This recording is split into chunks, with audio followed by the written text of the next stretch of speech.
हाय। Actually आज हम लोग पढ़ने वाले हैं 0 degree, 90 degree, 37 degree and 50 degree के ट्रिगोनोमेट्रिक रेशियोज। क्योंकि इससे पहले ऑलरेडी हम लोग 30, 45 एंड 60 ऑलरेडी हम लोग स्टडी कर चुके हैं। तो आइए हम लोग 0 डिग्री, 90 डिग्री और 37 और 53 डिग्री का हम लोग ट्रिगोनोमेट्रिक रेशियोज कैसे फाइंड करते हैं ये सीखते हैं। तो इसके लिए ऑलरेडी जब मैंने एंगल पढ़ाया था और मेजरमेंट ऑफ एंगल, तो उसमें मैंने सिखाया था कि एक्चुअली ये जो है, ये जिसमें कोई भी ट्रायंगल आप फाइंड कीजिए, इस ट्रायंगल बनता था, वो ट्रायंगल किसकी वजह से बनता था? वो एक्चुअली हम लोग रिवॉल्विंग लाइन की वजह से बनता था। उसमें मैंने बोला था ये एक्स एक्सिस है और ये क्या चीज़ है, एक्स डैश, और ये आपको Y and Y dash, Y dash, उसके बाद एक्स और एक्स डैश, ये इस तरह से था। अब एक रिवॉल्विंग लाइन होता था, उसको हम लोग क्या करते थे, मूव कराते थे, और इस तरह से हम लोग क्या करते थे, परपेंडिकुलर ड्रॉ करते थे। और ये वाली एंगल हमारी क्या होती थी, थीटा, जिसमें से ये वाला साइड क्या होता था, पॉजिटिव, ये होता था क्या चीज़, ये एक्स, और ये क्या, वाई, और ये वाला आर। जिसमें रिवॉल्विंग लाइन क्या था, रिवॉल्विंग लाइन, ये रिवॉल्विंग लाइन क्या करता था, या तो क्लॉकवाइज मूव करता था या फिर क्या करता था, एंटी क्लॉकवाइज मूव करता था। मतलब हमेशा याद रखिए, जिसको हम लोग रिवॉल्विंग लाइन बोल रहे हैं, एक्चुअली उस ट्रायंगल में जो है ये क्या है, ये हाइपोटेनियस है, और hypotenuse is always considered at positive. कैसा बदला था मैंने, ये जो रेडियस है इसको हमेशा कैसा कंसिडर करेंगे, पॉजिटिव। तो रिवॉल्विंग लाइन पॉजिटिव होता है, और रिवॉल्विंग लाइन हम केवल और केवल किसको कंसिडर कर सकते हैं, हाइपोटेनियस को। क्यों? क्योंकि ये एक्स एक्सिस फिक्स होता है और वाई एक्सिस भी फिक्स होता है। तो एक्स और वाई को तो हम लोग रिवॉल्व कर नहीं सकते हैं, करेंगे किसको, हाइपोटेनियस को रिवॉल्व करेंगे। तो चलिए आइए देखते हैं। तो इसके लिए हम लोग क्या करते हैं, कैसे करते हैं, सुनिए। तो इसके लिए सबसे पहले अगर हमें 0 डिग्री का एंगल फाइंड करना है तो कैसे करेंगे, इसके लिए हमें क्या करना पड़ेगा कि एक राइट एंगल ट्रायंगल सबसे पहले बनाएंगे। हम लोग क्या करेंगे, एक राइट एंगल ट्रायंगल बनाएंगे। ये लिया हमने, क्या किया, एक राइट एंगल ट्रायंगल बना दिया।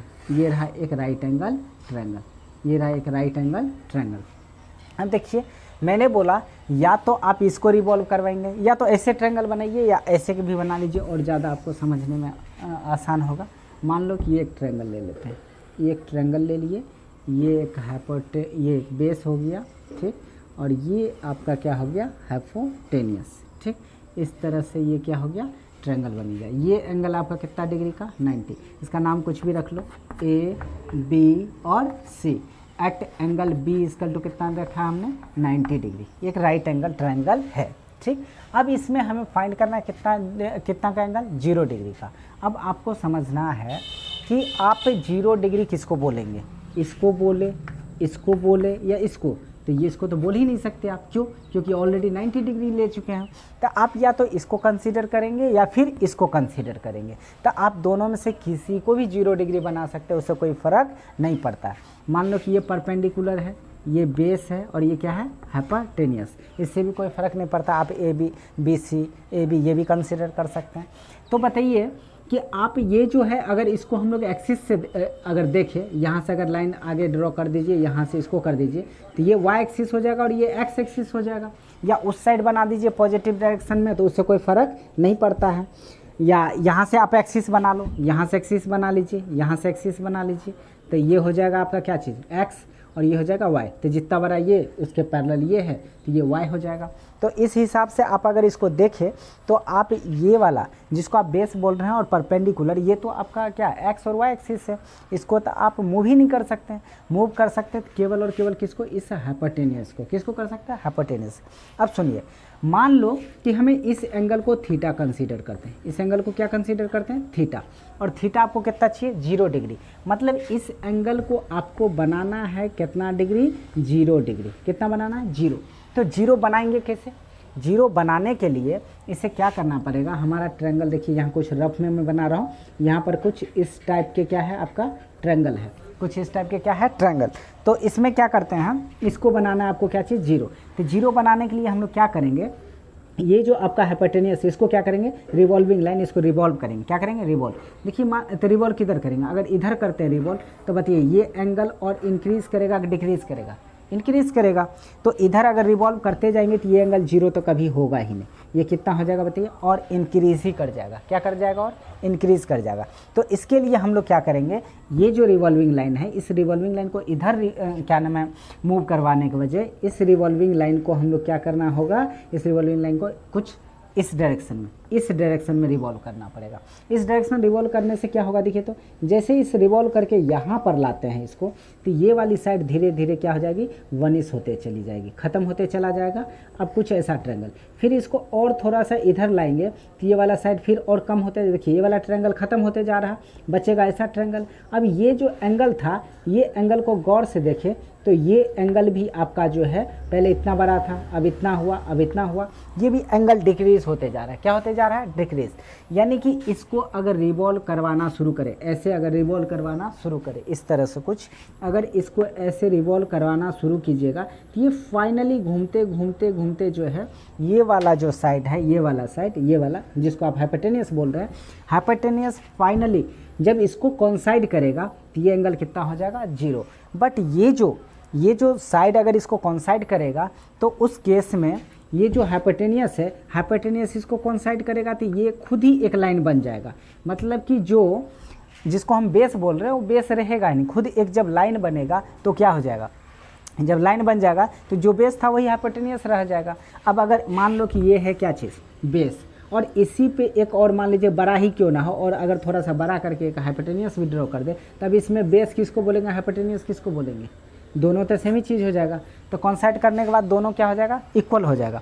कहने का मतलब कि ए बी जो है किसके इक्वल हो जाएगा बताइए, ए सी के। बट एक यहाँ पर कॉन्सेप्ट आपको समझना पड़ेगा कि वो कॉन्सेप्ट ये है कि एक्चुअली ये जो है कम्प्लीटली, ये जो ए बी है या ए सी जो है, इसको आप कम्प्लीटली ए बी के इक्वल नहीं कह सकते हैं, क्योंकि अगर कम्प्लीटली ऐसा करेंगे तो एंगल तो इक्वल 0 के होगा, बट ट्रायंगल आपका फॉर्म नहीं होगा, ट्रायंगल फॉर्म नहीं होगा। तो इसलिए ये इसका कम्प्लीटली इक्वल नहीं होता है। एक्चुअली ये क्या करता है, अप्रोच करता है। ये जो ए सी है क्या करता है, वो ए बी को अप्रोच करता है। कहने का मतलब है कि ए सी जो है, ए सी टेंस टू ए बी होता है। ए सी क्या होता है, टेंस टू ए बी, मतलब कि ए सी जो है लगभग ए बी के होता है, टोटली ए बी के इक्वल नहीं होता है। और दूसरी बात, ये जो एंगल है, इस एंगल को अगर आप कम्प्लीटली 0 कर देंगे तो ट्रायंगल फॉर्म होगा ही नहीं। दैट्स वाई ये जो एंगल थीटा जिसको आप कंसीडर करें, जिसको आप 0 करना है, वो एक्चुअली टेंस टू 0 होता है, लगभग 0 हो जाता है। क्या हो जाता है, लगभग 0। तो इसलिए हम लोग इसको क्या कहते हैं, ये इसके टेंस टू इक्वल है। तो इसलिए ये जो हम लोग ए सी जो है, ए सी को ए बी के जो इक्वल कंसीडर करते हैं, तो वो अप्रोक्स इसके इक्वल कंसीडर करते हैं। इतना छोटा लगभग उसके इक्वल हो जाए। सोचिए कि इसको अगर हम लोग ऐसा कुछ ट्रायंगल बना दे, ऐसा कुछ ट्रायंगल ऐसा, तो ये वाला जो साइड है, ये वाला साइड देखिए लगभग क्या हो जाएगा, इसी के इक्वल हो जाएगा। तो बहुत छोटा ट्रायंगल होता है और एंगल भी बहुत ही स्मॉल हो जाता है। इन दैट केस ये ए सी जो है ए बी के इक्वल लिखते हैं, बट वो टेंस टू इक्वल होता है, मतलब लगभग इक्वल होता है। सिमिलरली थीटा जो होता है टेंस टू 0 डिग्री के होता है। बात समझ रहे हैं। बट हम लोग क्या करते हैं, इसको अप्रॉक्स ए सी जो है ए बी के इक्वल ही लेके चलते हैं। तो ये वाला जो ए सी है वो किसके इक्वल हो जाएगा, लगभग ए बी के। और आपका जो ये बी सी है, बी सी जो है आपका कितना हो जाएगा, 0, लगभग थीटा जिसको बोल रहे हैं। ये बी सी, ये वाला भी तो साइड वेनिस हो रहा है, तो ये वाली साइड आपका वेनिस हो रहा है। तो आपका जो बी सी है, ये बी सी भी टेंस टू कितना हो जाएगा, 0। तो बी सी को टेंस टू 0 लिखने के वजह लगभग कितना ले लेते हैं, 0। और आपका जो ये एंगल है, ये एंगल लगभग टेंस टू कितना हो जाएगा, 0। अब इस केस में आइए हम लोग सॉल्व करते हैं। अब अगर साइन 0 चाहिए, कितना चाहिए, साइन 0 डिग्री, तो साइन 0 डिग्री के लिए यहाँ पर लिख लीजिए in triangle A B C, in triangle A B C triangle की अगर बात करें तो इस ट्रायंगल में बताइए साइन 0 के लिए अब सबसे पहले इसका फॉर्मूला बताइए, परपेंडिकुलर बाय हाइपोटेनियस। तो थीटा के लिए परपेंडिकुलर क्या है देखिए, तो ए सी क्या हो रहा है, ये सॉरी बी सी, 0 डिग्री को थीटा कंसिडर, इसके लिए परपेंडिकुलर बी सी। तो बी सी बाय हाइपोटेनियस, तो हाइपोटेनियस तो ये फिक्स है, कितना, ए सी, कितना, ए सी। अब बताइए बी सी जो है, बी सी आपको लगभग, बी सी किसको, कहाँ गया बी सी अप्रोच कर रहा है किसको, लगभग 0 के, मतलब लगभग किसके है, 0। तो इसके लिए लगभग हम लोग यूज़ कर लेंगे क्या चीज़, 0 एंड होल डिवाइडेड बाय ए सी। ए सी की अप्रोक्स वैल्यू किसके इक्वल है बताइए, AC को AC ही रहने दीजिए, उससे कोई फ़र्क नहीं पड़ता। क्यों? क्योंकि आप जीरो में किसी भी नंबर से डिवाइड करते हैं तो रिजल्ट जीरो होता है। तो जीरो में अगर AC से डिवाइड करेंगे तो रिजल्ट कितना हो जाएगा? Zero. That means sign 0 degree की वैल्यू कितनी आ गई? जीरो। उसके बाद अगर आपको cos 0 चाहिए, कितना चाहिए? cos 0। तो cos 0 क्या होता है? Base by hypotenuse. जीरो ये है तो परपेंडिकुलर ये होगा, इसका मतलब बेस क्या है? ये वाला AB। तो बेस कितना हो जाएगा? AB अब बाय कितना? हाइपोटेन्यूज। हाइपोटेन्यूज तो आपका फिक्स है, क्या चीज़? AC। तो AB अप्रॉक्स कितना है? देखिए AB अप्रॉक्स है किसके? AC के इक्वल, यानी कि आपका AB को AB ही छोड़ दिया जाए और AC अप्रॉक्स किसके इक्वल है? AB के। AC किसके इक्वल है? अप्रॉक्स AB के। तो AC के लिए आप अप्रॉक्स क्या यूज़ कर सकते हैं? AB। तो AB by AB cancel out हो जाएगा, कितना बचेगा? 1। तो cos 0 की वैल्यू कितनी हो रही है? 1। अब अगर tan 0 चाहिए, कितना चाहिए? tan 0। तो tan 0 की वैल्यू बताइए कितनी होगी? tan 0 की वैल्यू हो जाएगी, आप जानते हैं परपेंडिकुलर बाय बेस। तो 0 के लिए परपेंडिकुलर क्या? BC। BC होगी। अब बाय बेस चाहिए, तो बेस कितना देखिए तो AB है। कितना है? AB है। तो इसे कैसे सॉल्व करेंगे? BC की वैल्यू, तो देखिए BC अप्रोक्स टेंस टू कितना है? 0। दैट मीन्स BC लगभग क्या है? 0। तो BC के लिए यूज़ कर ले 0। अब बाय AB, तो 0 में किसी भी नंबर से डिवाइड करेंगे तो आंसर कितना आ जाएगा? 0। That's clear. अब अगर आपको बाकी तीन रेशियोज क्या बताया था? रेसिप्रोकल से निकाल लो। अगर आपको सेक की जगह कॉसेक चाहिए, इसका पहले लिख लीजिए, कॉट ले लीजिए। अगर कॉट 0 डिग्री चाहिए तो क्या करेंगे? 1/10 0 डिग्री लिखिएगा। 1/10 0 कैसे निकालेंगे? 1/10 0। 10 0 आप निकाल चुके, कितना? 0। और डिनोमिनेटर में किसी भी फ्रैक्शन या किसी भी रैशनल नंबर के डिनोमिनेटर में 0 हो जाए तो आप अच्छी तरह से जानते हैं ये क्या होता है? अनडिफाइंड होता है। क्या होता है? अनडिफाइंड कहिए या इन्फिनिटी कहिए, जो भी कह लीजिए, अनडिफाइंड।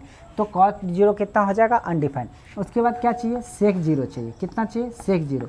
सेक 0 कैसे फाइंड करेंगे बताइए? सेक 0 किसका होता है? cos का रेसिप्रोकल था। cos कितना हो जाएगा? 1/cos 0। तो 1 का 1 रहने दीजिए। cos 0 कितना निकाल के लाए हैं? देखिए 1। तो 1/1 फाइनली सेक 0 भी कितना आ जाएगा? 1। अब क्या बचा? कॉसेक। कॉसेक अगर 0 चाहिए तो कॉसेक 0 क्या होता है बताइए? 1/sin 0। 1/sin 0। अब बताइए 1 का 1 रहने दीजिए और sin 0 की वैल्यू देखिए, तो sin 0 आपने 0 निकाला। फिर से डिनोमिनेटर में कितना आ गया? 0। और डिनोमिनेटर में 0 आ गया तो फिर से क्या लिखेंगे? या तो इन्फिनिटी या फिर इसी चीज़ को क्या लिखेंगे हम लोग? अनडिफाइंड लिखेंगे। क्या लिखेंगे? अनडिफाइंड। तो इस तरह से इन 6 रेशियोज़ की वैल्यू आपको मिल के आई। क्या क्या? sin 0 0, cos 0 1, tan 0 0। और सिमिलरली इसी तरह से इन सब के रेशियोज़ को क्या करना है? इस जो वैल्यू है इसकी सारी वैल्यूज़ को याद कर लेना है। तो इस तरह से आपने क्या सीखा? इस तरह से आपने sin 0, cos 0, tan 0 की वैल्यू कैसे फाइंड करते हैं ये आपने निकाल लिया। अब देखिए, अब इसी में आपको क्या चीज़ चाहिए? 90। कितना चाहिए? थीटा कितना चाहिए? 90। तो 90 कैसे आएगा? कैसे निकालेंगे हम लोग 90? तो 90 भी ऐसे ही हम लोग रिवॉल्विंग लाइन को क्या करेंगे? टर्न करेंगे। क्या करेंगे? टर्न। तो आप अगर इस एंगल को अगर आप थीटा कंसीडर कर रहे हैं तो इस एंगल को आपको कितना बनाना पड़ेगा? 90 डिग्री। कितना बनाना पड़ेगा? 90। अब इसको 90 बनाने के लिए आप समझ रहे हैं किसी भी ट्रायंगल में दो एंगल 90 डिग्री का हो नहीं सकता है। मतलब इसको कम्प्लीटली हम लोग 90 नहीं बना सकते। कहने का मतलब है कि थीटा जो है अप्रोच करेगा किसको? 90 डिग्री को, बट वो 90 डिग्री नहीं हो सकता है। सिमिलरली जब थीटा 90 नहीं हो सकता है तो इसके लिए क्या होगा? बाकी जो रिवॉल्विंग लाइन है वो किसी न किसी के इक्वल होगा, या तो इसके या इसको। किसके इक्वल होगा? सुनिए। तो मान लो कि ये आपका एक ट्रायंगल लेते हैं, रफ बनाइए इसको। अब इस एंगल को अगर 90 बनाना है तो कैसे बनाएंगे? इसके लिए क्या कीजिएगा? इसके लिए इस रिवॉल्विंग लाइन को क्या करते हैं हम लोग? इधर रिवॉल्व करना शुरू कर देते हैं, यहाँ से इधर। ये ऐसे है, इसको अगर ऐसे घुमाइएगा तो ये क्या होगा? देखिए तो धीरे धीरे ये ट्रायंगल बनना ही बंद हो जाएगा। तो इसको इधर अगर घुमाइएगा, देखिए ना ऐसे हट जाएगा तो ट्रायंगल ही नहीं बनेगा। और आगे कीजिए ऐसे, तो ये ट्रायंगल फॉर्म ही नहीं हो रहा। तो इसके लिए हम लोग इसको उस डायरेक्शन में इसको मूव कर नहीं सकते। इसको किधर मूव करना पड़ेगा? इस डायरेक्शन में। इसको जब आप इधर करेंगे तो देखिए ये जो ट्रायंगल था, ये जो एंगल था पहले, इस एंगल से ये वाला एंगल बड़ा हो जाएगा, इंक्रीज करेगा। सिमिलरली अगर इसको और इधर लीजिए तो एंगल और इंक्रीज करेगा। अगर इसको और रिवॉल्व कीजिए तो और इंक्रीज़ करेगा। अगर और रिवॉल्व कीजिए और इंक्रीज़ करेगा।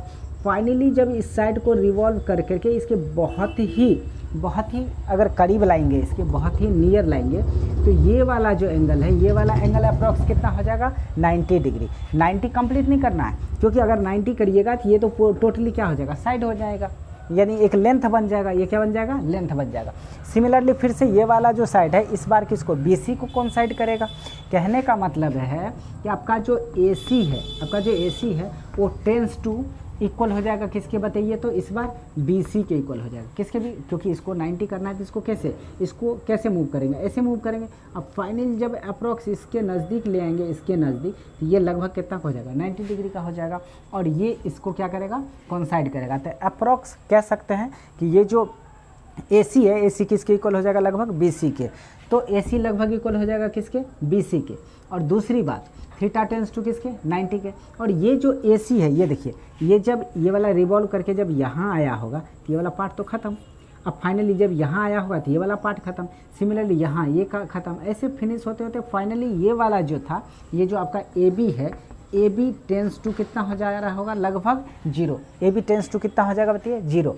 तो दैट्स वाई अब इस हिसाब से आप इसको ऐसे मतलब कि लिख सकते हैं कि AB जो है, AC अप्रॉक्स किसके इक्वल है, BC के, और AB इक्वल है लगभग किसके, 0 के, और थीटा आपका अप्रॉक्स इक्वल है किसके, 90 डिग्री के। मैं ऐसा लिख रहा हूँ, लेकिन एक्चुअली ये ऐसा नहीं होता है, ये होता है, ठीक।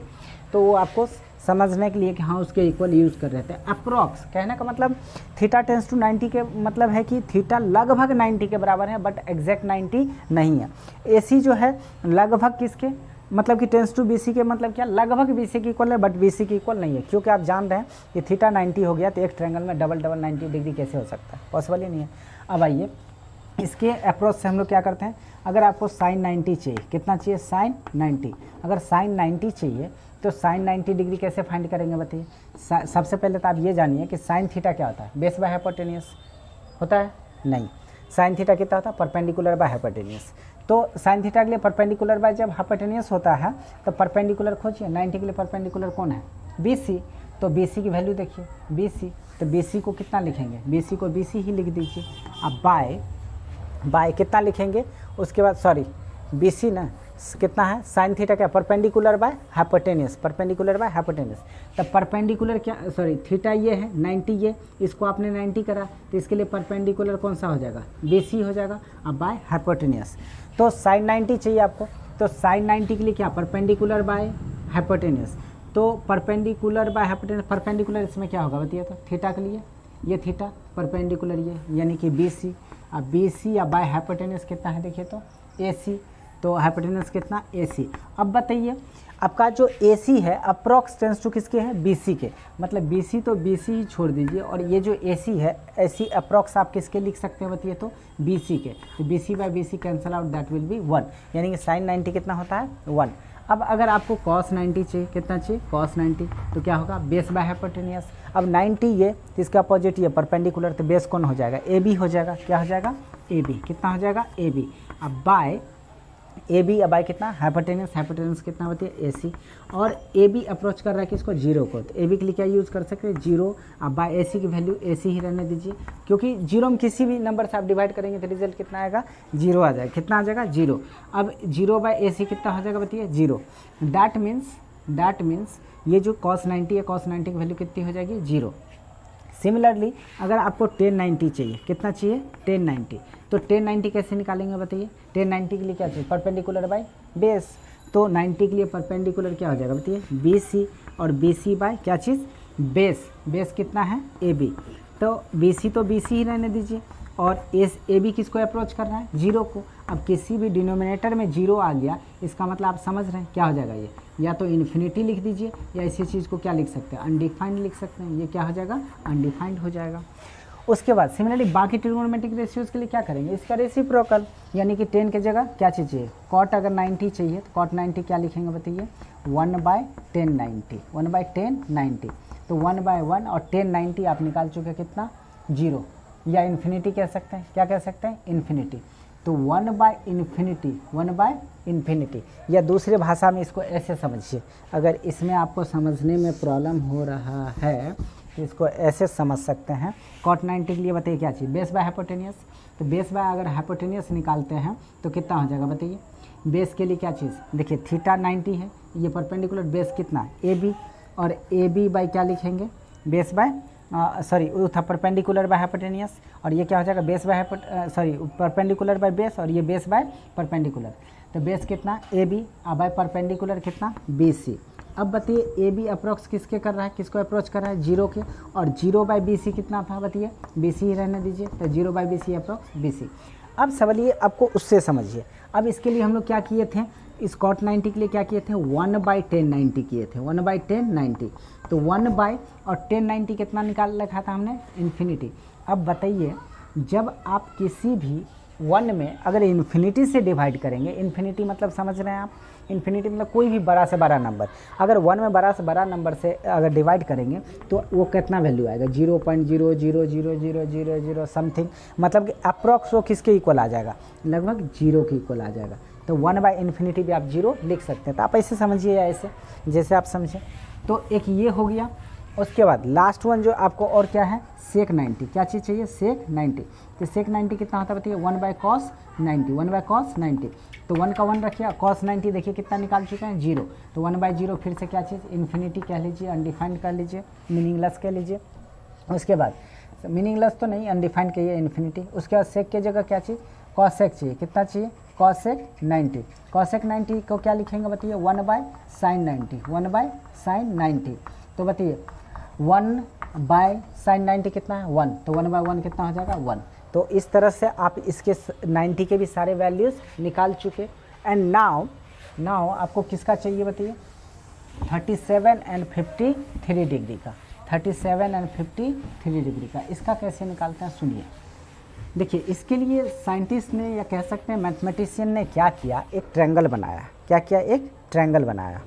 वो ट्रायंगल कैसा बनाया, तो उसके लिए क्या किया उन्होंने, एक ट्रिपलेट का यूज़ किया। ट्रिपलेट मतलब समझ रहे हैं, जिसमें कि आप जानते हैं पाइथागोरस थ्योरम है, पाइथागोरस थ्योरम ले लीजिए। क्या होता है वो, h का स्क्वायर इक्वल टू p का स्क्वायर प्लस b का स्क्वायर। तो 3 ऐसे नंबर लीजिए जो लगातार होने चाहिए, कंसेक्यूटिव होने चाहिए। अगर उन दोनों का स्क्वायर का सम थर्ड नंबर के जो लार्जेस्ट नंबर है उसके इक्वल हो जाता है, दो मिनिमम नंबर का जो स्क्वायर का सम अगर लार्जेस्ट नंबर के इक्वल हो जाता है, तो उसको हम लोग बोलते हैं ट्रिपलेट, पाइथागोरियन ट्रिपलेट बोलते हैं। जैसे अगर मान लो हम लोग 3 नंबर लेते हैं, 3, 4, 5, 3 नंबर लेते हैं, ये तीनों क्या है, ट्रिपलेट। कैसे कि आप इससे अगर कंपेयर करें, इसको ये कंसीडर कर लीजिए, इसको ये कंसीडर और इसको ये कंसीडर कर लीजिए। देखिए 3 का स्क्वायर प्लस 4 का स्क्वायर इज इक्वल टू होता है किसके, 5 का स्क्वायर। कैसे, 3 का स्क्वायर 9 प्लस 4 का स्क्वायर 16 और 16 कितना होता है 25, और इधर 5 का स्क्वायर कितना होता है बताइए 25।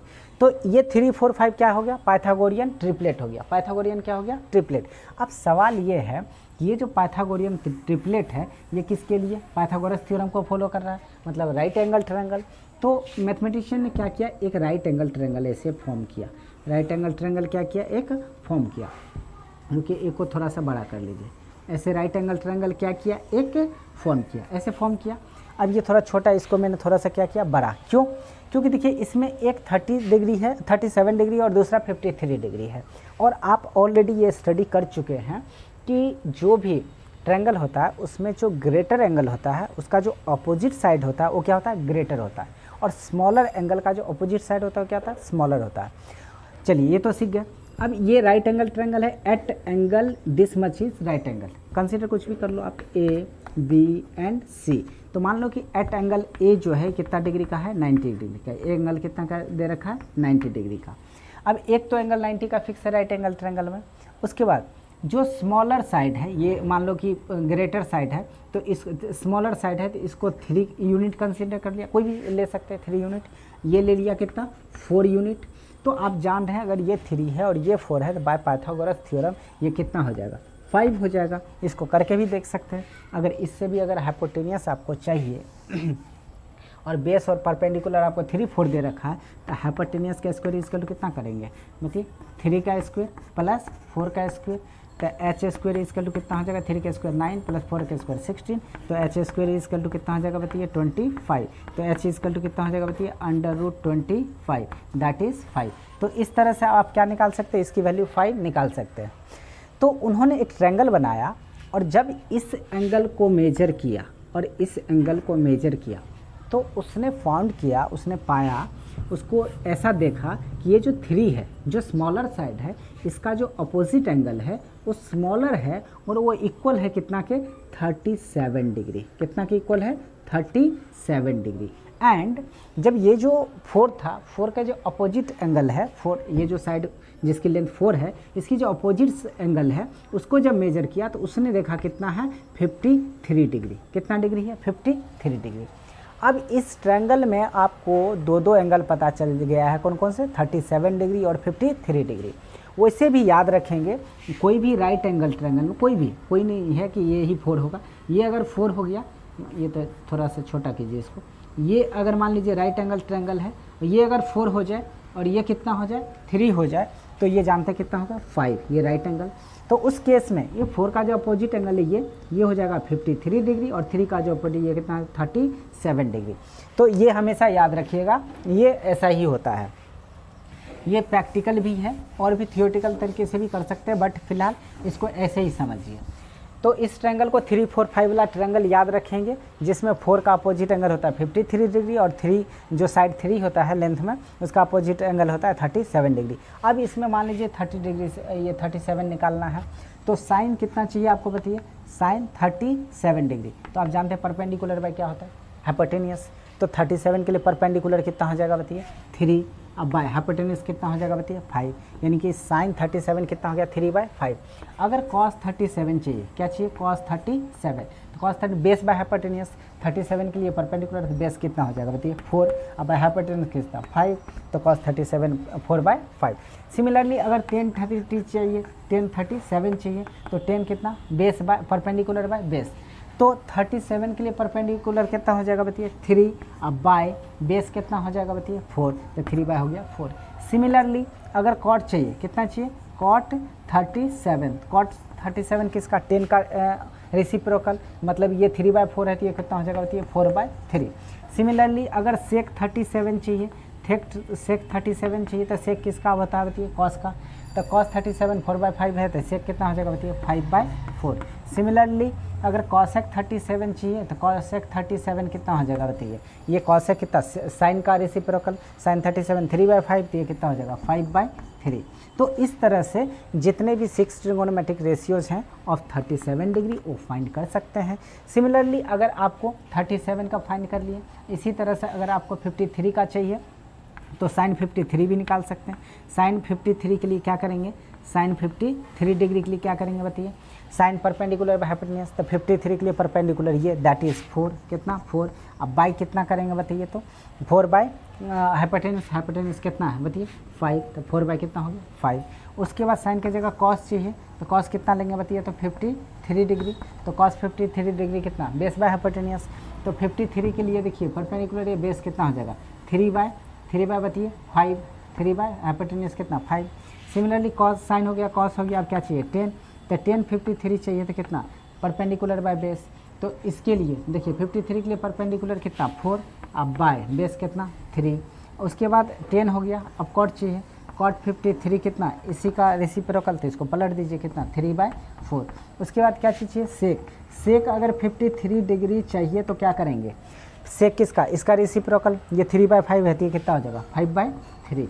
उसके बाद कॉसेक, कॉसेक अगर कॉसेक क्या चीज़ चाहिए आपको कॉसेक 53 डिग्री, कॉसेक 53 डिग्री अगर ये चाहिए, तो ये किसका साइन का रेसिप्रोकल, मतलब ये 4/5, तो ये कितना हो जाएगा 5/4।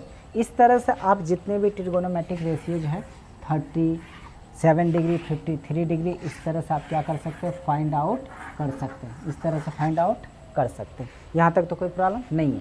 अब इससे रिलेटेड जो क्वेश्चन होगा, इससे रिलेटेड बहुत क्या नाम है हार्ड या क्या नाम है आपको फिजिक्स में उतना ज़्यादा हार्ड क्वेश्चन नहीं आएगा। इसमें नॉर्मल क्वेश्चन रहेगा कि नॉर्मल मान लीजिए कि कुछ भी कहीं पर भी आपको जैसे सपोज कि मान लीजिए कोई फोर्स निकालना है या कोई टॉर्क निकालना है, और टॉर्क की वैल्यू मान लीजिए आप जानते हैं इसका मैग्नीट्यूड निकालते हैं तो कितना होता है RF sin theta, RF sin theta. अब मान लीजिए थीटा की वैल्यू जो है आपको गिवन हो कितना 37 डिग्री। तो अब 37 डिग्री की वैल्यू कैसे याद रखेंगे, तो आपको याद तो रहेगा नहीं, या नहीं याद है तो आप इसके लिए क्या कीजिए, एक ट्रायंगल को हमेशा याद रखेंगे।